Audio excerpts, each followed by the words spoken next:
एक कहावत है ना, जैसे सोने की परख उसको आग में जलाने से होती है, और सच्चे दोस्त और रिश्तेदार की पहचान आपके पास जब बुरा वक्त आता है तब होती है कि वो आपके साथ खड़ा है या नहीं।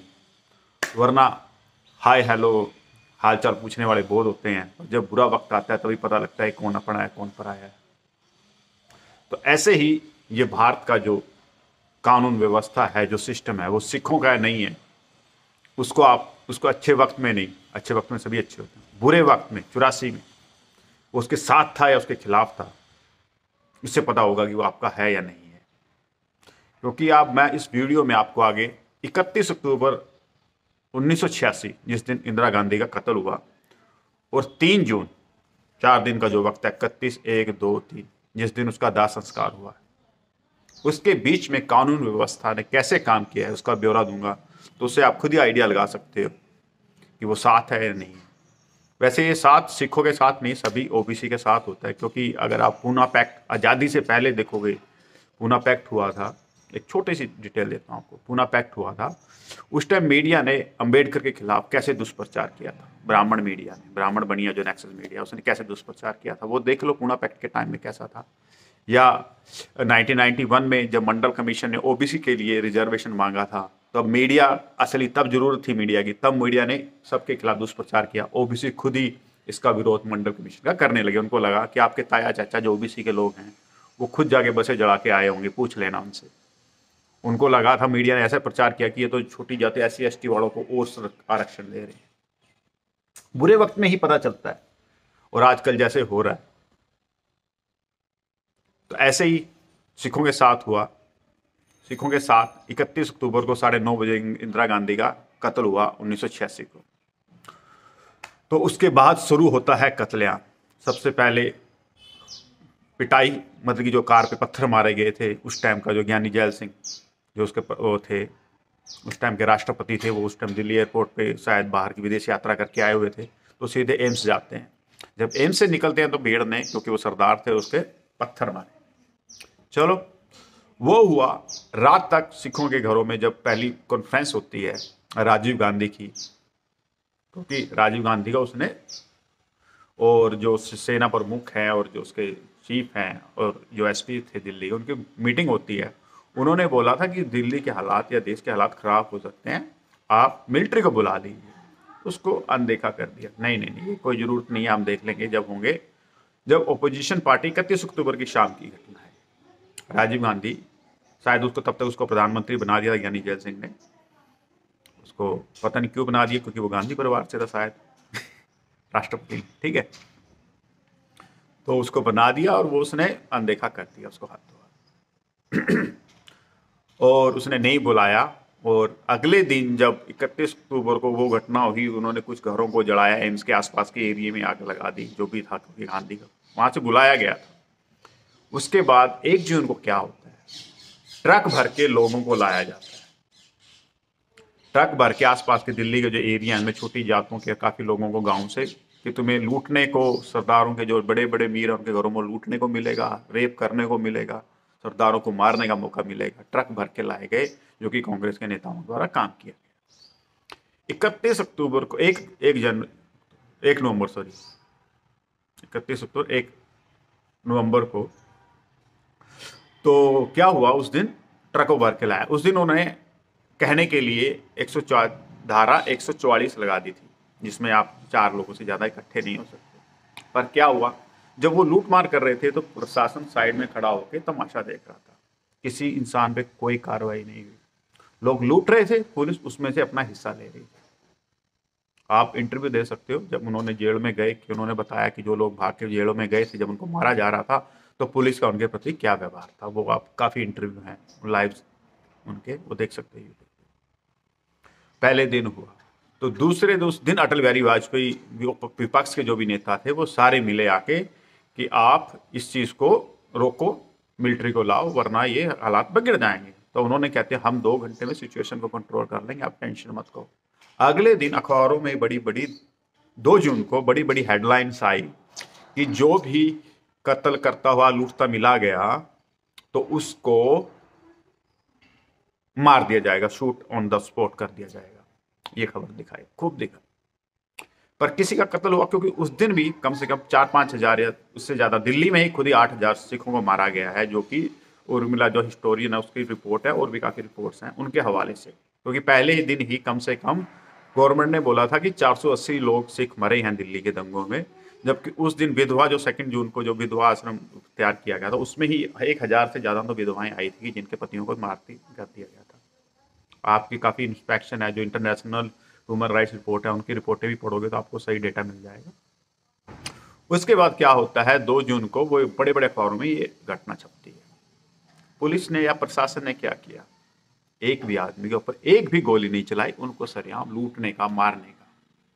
जो 1 जून की जो कत्ल थे उसमें क्या होता था कि उसमें बंदों को पकड़ा जाता था, रौड़ों से मारा जाता था, जब वो बिल्कुल अधमरा हो जाता उसके तेल डाल के फूक दिया जाता।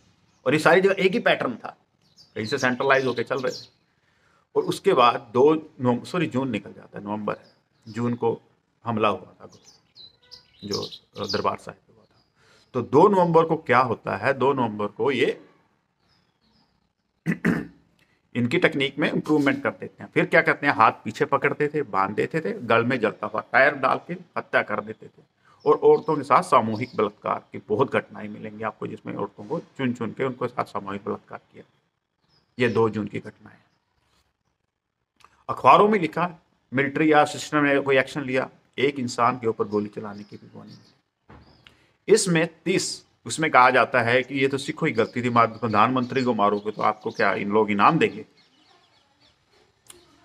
तो ये इनाम तो राजीव गांधी, जब महात्मा गांधी को मारा गया था, मराठियों ने मारा था, नथुराम गोडसे ने, तो किसी ने मराठी को मारा था? वो तो देश का सबसे बड़ा नेता था उस टाइम पे। नहीं, किसी ने नहीं हाथ लगाया किसी को। कोई छोट मोट घटनाएं हुई होंगी, पर किसी कत्ल की कोई घटना नहीं। चलो वो कहेंगे कि आजादी से पहले की पुरानी घटनाएं हैं, आजादी के बाद की शुरू की। तो अभी 1991 में जब राजीव गांधी को तमिलों ने मारा था, किसी ने तमिल्स को मारा? नहीं, नहीं मारा, किसी ने नहीं मारा। ये सिखों पे, क्योंकि आप मिनोरिटी आप सिस्टम आपके साथ नहीं है, आप हिंदू कैटेगरी में नहीं आते हो, आप एक विक्टिम वो खरीद सकते हो, आपके ऊपर एक अलग से यूज किया जाता है, सिस्टम आपका नहीं, मीडिया आपका नहीं है। मीडिया ने पहले दिन दूरदर्शन ने इंदिरा की मरी हुई द्वारा लाशें दिखा के इवोक किया गया, ऐसे मारा गया उसने। मीडिया का रोल होता है कि उसमें जाति ऐसे नहीं दिखाया, तो उन्होंने स्पेशल बोला कि सिखों ने ऐसे मारा है, ये किया वो किया, इमेजेस दिखाई। जो उसका रोल होता है, जो डिफाइन होता है, वो उसने नहीं प्ले किया।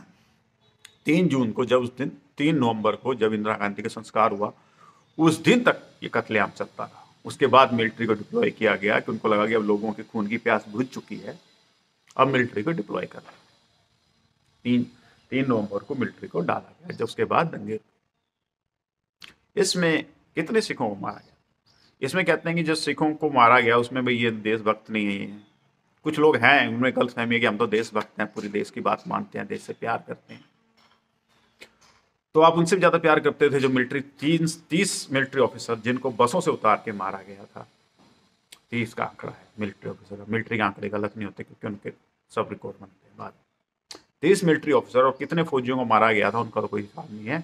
30 मिलिट्री ऑफिसर को बसों से, क्योंकि वो तो भर्ती में जा रहे थे, घर आ रहे होंगे, रास्ते में होंगे, उनको मारा गया। ट्रेनों से, बसों से उतार के उनको कत्लेआम किया गया। क्या मिलिट्री के दिखते नहीं दिखे वो मिलिट्री या देशभक्त? नहीं। तब आप एक सरदार हो, आप एक सिख हो, और ये सिस्टम आपको नहीं बचाने, नहीं जनता मानेगी। कितने भी आप देशभक्त हो जाओ, जब तक सिस्टम आपके साथ नहीं है और ये जनता भी आपके साथ नहीं है, तो आपके साथ कत्लेआम ही होगा, बार बार होगा। आप कबूतर की तरह चाहे आंखें बंद करके बैठ जाओ, जो मर्जी कर लो, सिस्टम आपका साथ नहीं। आप कितने भी बड़े देशभक्त बन जाओ, क्योंकि अर्जुन सिंह जिन्होंने इसका वो किया था, बांग्लादेश के पार्टीशन किया था, ठीक है ना, सबसे बड़ा अफसर जो साइन कर रहा है वहां, वो दिल्ली में था। पूरा हजूम, उससे बड़ा देशभक्त कौन हो सकता है? पूरा हजूम, उसके भीड़ उसके मारने उसके घर पे आई। उसके पास तो फौजी था, बड़ा अफसर था, उसके पास मशीन गन थी, उसने मशीन गन हवा में चलाई तो मिलिट्री गेट से बाहर ही, लोग सॉरी जो भीड़ थी वो गेट से बाहर ही रुकी रही। तो थोड़ी देर में क्या होता है, उसने पुलिस को फोन किया कि ऐसे ऐसे भीड़ करने, मेरे को मारने है। पुलिस ने क्या किया कि कभी भीड़ को खतरा हो सकता है, तो उसकी जो गन थी, स्टेज गन थी, वो लेके चली गई, आई उसकी स्टेज गन ली और चली गई। दिखाते रहो अपने देश में, ये पुलिस सिस्टम कर रहा है आपके खिलाफ, ताकि भीड़ को पूरा खुले छोड़ दिया जाए कि वो करना। एक आर्मी जो उससे बड़ा तो देशभक्ति आ सकता है, जिसकी मिलिट्री वो साइन कर रहा है। शायद वो कर्नल था अर्जुन सिंह, तो उसके साथ ही थे। बड़े बड़े MP था खुशवंत सिंह, उसके घर पे जलती हुई गाड़ी के अंदर वो गई थी।